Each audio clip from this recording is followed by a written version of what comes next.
જય માતાજી મિત્રો, હું મમતા ગોસ્વામી મારી ચેનલ મમતાની રસોઈમાં તમારું સ્વાગત છે। મિત્રો, આજે આપણે બનાવશું સૂકી ડુંગળીની ચટણી।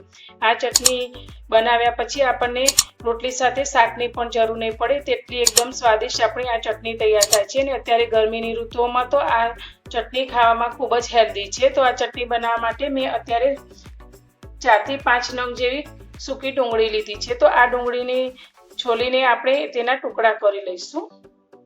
મિત્રો, ડુંગળીને મેં આ રીતે સ્લાઇસમાં કટ કરી લીધી છે। તો મિત્રો, આ ડુંગળી આપણે એન્ટીબેક્ટેરિયલ ગુણો ધરાવે છે, જે આપણા લોહીમાં ઝેરી તત્વો ભળેલા હોય છે તેને નાબૂદ કરી નાખે છે અને સાથે કફ અને કોલેસ્ટ્રોલનું પ્રમાણ પણ શરીરમાંથી ઘટાડે છે। તો આ ડુંગળી ખાવી આપણા માટે ખૂબ જ ફાયદાકારક છે।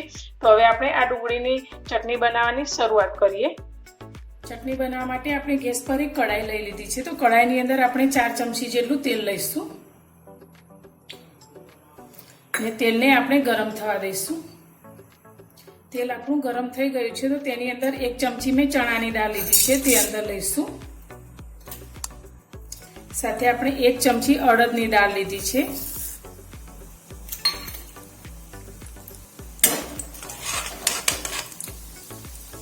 તેની અંદર આપણે સૂકા ધાણા લીધા છે 1 ચમચી, તે અંદર લઈ લઈશું।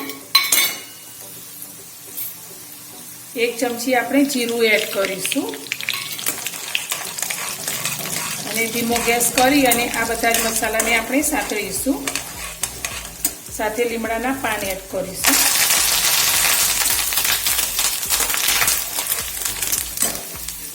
અડધી નાની ચમચી જેટલી આપણે મેથીના દાણા એડ કરીશું। આનાથી ડાયજેશનમાં આપણને ફાયદો થશે। સાથે સૂકા લસણની 4-5 કળી લીધી છે, તે અંદર લઈશું। હવે આપણે જે ડુંગળીને કટ કરીને રાખી છે તે અંદર લઈ લઈશું।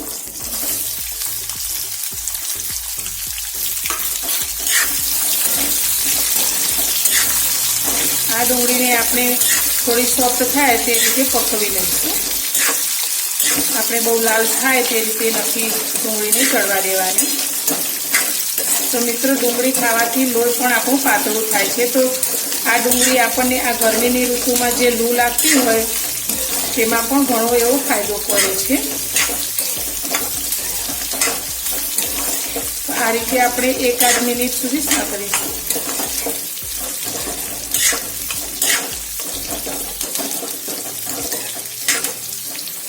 1 મિનિટ પછી આપણે અત્યારે મેં 1 ચમચી આમલી લીધી છે, તે અંદર એડ કરીશું। આનાથી ચટણીનો ટેસ્ટ એકદમ સરસ આવે છે। તમારી પાસે આમલી ના હોય તો તેની જગ્યાએ તમે આમચૂર પાવડરનો પણ ઉપયોગ કરી શકો છો।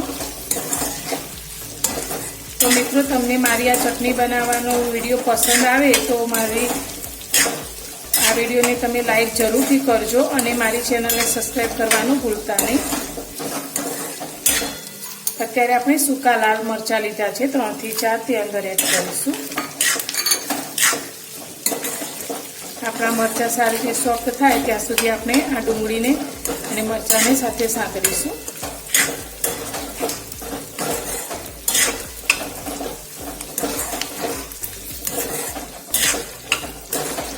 સાંજના સમયે તમે આ રીતે જો આ ડુંગળીની ચટણી બનાવશો તો તમારે કોઈ પણ શાકની પણ જરૂર નથી પડતી। આ ચટણી તમારી રોટલી, ભાખરી અથવા ખીચડી સાથે ખૂબ જ ટેસ્ટી લાગે છે।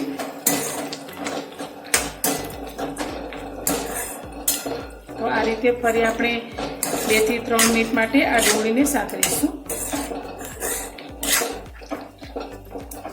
3-1 મિનિટ થઈ છે ને આપણી ડુંગળી સારી રીતે સોફ્ટ થઈ ગઈ છે। સાથે આપણે આ જે મરચાં લીધા છે તે પણ સોફ્ટ થઈ ગયા છે। તો હવે તેની અંદર આપણે અડધી ચમચી જેટલું મીઠું એડ કરી દઈશું। સારી રીતે મિક્સ કરી ગેસની ફ્લેમ આપણે બંધ કરી દઈશું અને હવે આ ડુંગળીને આપણે એકદમ ઠંડી થાય ત્યાં સુધી આ રીતે જ રાખીશું। આપણે ડુંગળીને સાંતળીને રાખી હતી તે એકદમ સરસ રીતે ઠંડી થઈ ગઈ છે। તો હવે આપણે એક મિક્સર જાર લઈ લઈશું અને આ સાંતળેલી ડુંગળીને મિક્સર જારની અંદર લઈ લઈશું।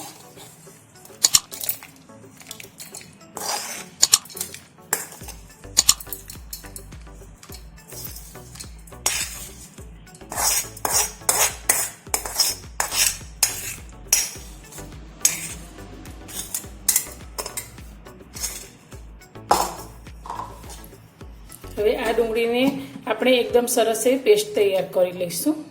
ચટણીને આપણે થોડી પીસી લીધી છે. હવે તેને પાતળી કરવા માટે આપણે અંદર 4 થી 5 ચમચી જેટલું પાણી રેડીશું. તમે પહેલાથી પણ પાણી એડ કરી શકો છો, પણ આપણે પહેલાં એમને પીસી અને હવે થોડી પાતળી થાય તેના માટે આપણે પાણી એડ કર્યું છે. તો ફરી આપણે હવે તેને પીસી લઈશું. ચટણીને આપણે પીસી લીધી છે. તો ચટણીને પીસવાથી એકદમ સરસ સ્મેલ આવે છે. તો આ ચટણી આપણે આ રીતે પીસાઈને તૈયાર છે. હવે આપણે ચટણીનો વઘાર કરીશું. હવે ચટણીને વઘારવા માટે આપણે ફરી તે જ કઢાઈનો ઉપયોગ કરીશું. આપણે બીજા વધારાના વાસણને બગાડશું નહીં. તો હવે ફરી તેની અંદર આપણે 2 ચમચી જેટલું તેલ લઈશું. તેલ આપણું ગરમ થઈ જાય એટલે તેની અંદર આપણે થોડી રાઈ એડ કરીશું. રાઈ એડ કર્યા પછી આપણે તેમાં 1 ચમચી અડદની દાળ લઈશું. અને ચટણીને એકદમ સરસ ફ્લેવર આવે તેના માટે મેં અત્યારે 1 ચમચી જેટલી વરિયાળી લીધી છે. તે વરિયાળી આપણે તેલની અંદર લઈ લઈશું. સાથે આપણે અડધી ચમચી જીરું લઈશું. મીઠા લીમડાના પાન એડ કરીશું. હવે આપણે જે ચટણીને તૈયાર કરીને રાખી છે તે તેલની અંદર લઈશું.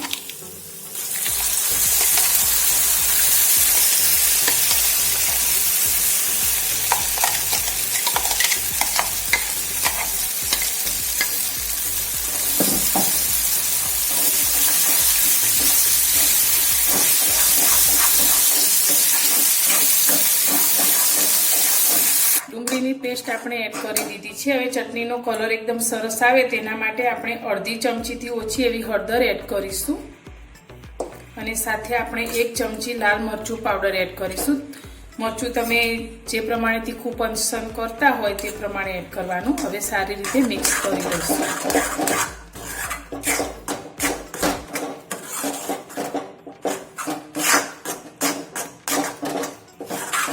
આ ચટણીને હવે આપણે 4 થી 5 મિનિટ માટે એકદમ ધીમા ગેસ પર પકવવાની છે. તો વચ્ચે વચ્ચે આપણે આ રીતે હલાવતા રહીશું અને ઢાંકી અને આને તેલ છૂટું ન પડે ત્યાં સુધી થવા દઈશું.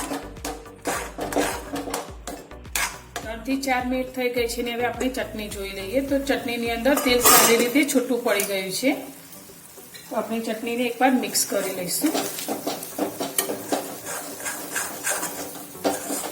તો આ રીતે આપણે ચટણીને સારી રીતે પકવવાની છે. તો આપણે આ ચટણીને લાંબો સમય સુધી સ્ટોર કરી શકીશું. તો તમે આ રીતે ચટણી બનાવીને 15 થી 20 દિવસ સુધી ફ્રીજમાં રાખીને સ્ટોર કરી શકો છો અને જ્યારે પણ ઈચ્છા હોય ત્યારે ખાઈ શકો છો. તો આપણી ચટણી બનીને તૈયાર છે. તો હવે આપણે તેને એક બાઉલમાં સર્વ કરશું. તૈયાર છે આપણી ચટપટી એકદમ સરસ ટેસ્ટી એવી ડુંગળીની ચટણી. તો આ ચટણીને તમે બટાકાની શાકની અંદર 1 ચમચી એડ કરીને ખાશો તો તે શાકનો સ્વાદ પણ એકદમ વધી જશે. અને આમ પણ તમે આ ચટણીને રોટલી ભાખરી સાથે ખાશો તો તમારે શાકની પણ જરૂર નહીં પડે. તો મારી આ તમને ચટણી બનાવવાની રેસીપી પસંદ આવી હોય તો વિડીયોને લાઇક કરજો, શેર કરજો અને મારી ચેનલ પર નવા છો તો ચેનલને સબસ્ક્રાઈબ કરજો.